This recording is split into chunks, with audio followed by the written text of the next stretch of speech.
அனைவருக்கும் வணக்கம். இன்று நாம் வாசிக்க இருப்பது நினைவு அலைகள். நெத்து சுந்தர வடிவேலு அவர்கள் எழுதிய சுயசரிதை நூல் அத்தியாயம் 38. ஓரிரவு முழுவதும் தூங்காமல் குழம்பிய பிறகு ஒரு முடிவுக்கு வந்தேன். என்ன முடிவு? சோப்பையும் சீப்பையும் விற்று பிழைக்க வந்த அந்நியர் இந்தியாவை ஆள்வதை பார்த்து கொண்டிருப்பது தவறு, மிகப்பெரிய தவறு. இந்தியாவின் விடுதலைக்கு பாடுபடுவது எல்லோருடைய கடமையும் ஆகும். எம்முறையில் பாடுபடுவது? பல வகைகளில் உதவலாம். போருக்கு பல வகையினருடைய உதவி தேவை. அதைப்போல இந்திய விடுதலை போராட்டத்திலும் பல வகையினருக்கு பங்கு உண்டு.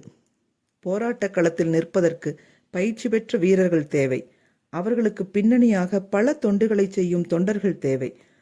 விழுப்புண் ஏற்க களத்தில் நிற்காத, விளம்பரம் பெறாத உழவரும் பண்டங்களை ஏற்றிச் செல்வோரும் போரின் வெற்றிக்கு துணை நிற்கிறார்கள். அவர்களுடைய மெய்த்தொண்டும் ஆர்வமும் ஆதரவும் போரின் வெற்றிக்கான சூழலை உருவாக்குகின்றன. நான் அணில் போல் தொண்டாற்றுவதென்று முடிவு செய்தேன்.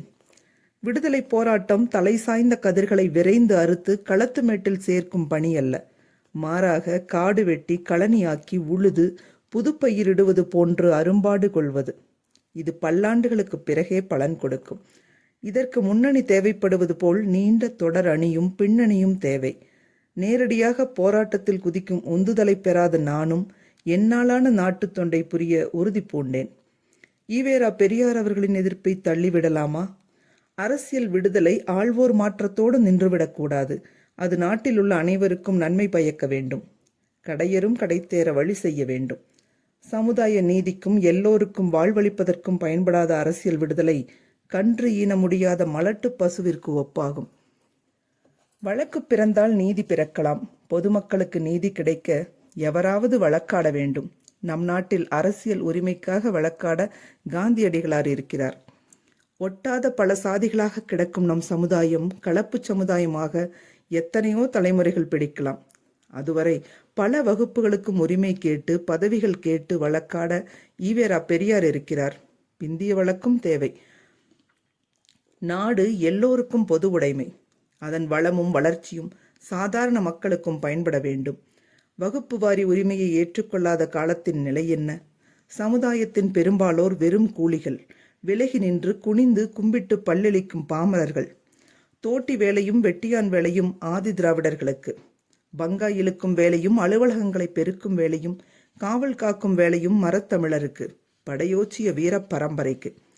ஆட்சி சக்கரங்களும் அலுவலக சாவிகளும் மேட்டுக்குடியினருக்கு மட்டுமே. ஆணையிடும் இடங்கள், ஆலோசனை கூறும் அலுவல்கள், நெறிமுறை காட்டும் பொறுப்புகள், மதிப்பிற்குரிய பதவிகள், செல்வாக்குடைய இடங்கள் ஆகியவை தமிழர்களுக்கு எட்டாக்கணிகளாக இருப்பது சரியல்ல. மேற்கூறிய அரசு அலுவல்கள் பதவிகள் பொதுமக்களுக்கு தொண்டு புரியவே.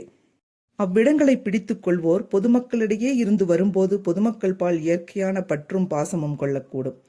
பொதுமக்களை நேரடியாக பாதிக்கும் பணிகளில் மக்கள் படும் தொல்லைகளை, மக்களின் தேவைகளை புரிந்து கொள்ளும் வாய்ப்பினை பெற்றவர்களே பயனுள்ள வகையில் செயல்பட முடியும். இந்த அடிப்படை உணர்வு சரியாக இல்லாவிடில் எத்தனை மதிநுட்பம், ஊக்கம், நேர்மை உடையவர்கள் ஆனாலும் அந்த அதிகாரிகளால் மக்களுக்கு பெரும் பயன் விளையாது. எனவே பட்டிக்காட்டானும் பாட்டாளி மக்களும் அரசின் பொத்தான்களை, விசைகளை இயக்கும் நிலை உருவாகும் போதே சமுதாயம் முழுவதும் முன்னேறக்கூடும். இக்கோணத்திலிருந்து பார்த்தால் பெரியாரின் வழக்கும் தேவையானதே. வகுப்பு வாரி உரிமைக்கு உறுதியளிக்க மறுக்கும் தன்னாட்சி மக்களுக்கான ஆட்சியாக இராது. பெரியாரின் எதிர்ப்பு முழக்கம் ஓர் சிவப்பு விளக்கு. அதை எச்சரிக்கையாக, தேவையான எச்சரிக்கையாக கொள்ள வேண்டும். அதே நேரத்தில் அது இந்திய விடுதலை இயக்கத்தை தடுக்கக்கூடாது. விடுதலை போராட்டத்திற்கு ஆதரவு கொடுப்பதே என் கடமை.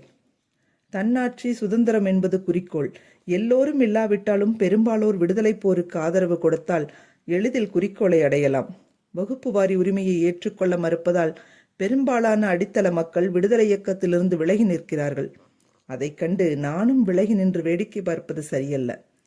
எனவேதான் இந்திய விடுதலைக்கு எதிராக நினைப்பதோ பேசுவதோ இல்லை. இப்படிப்பட்ட முடிவுக்கு வந்தேன். தொடர்வோம். அலைகள் ஓய்வதில்லை.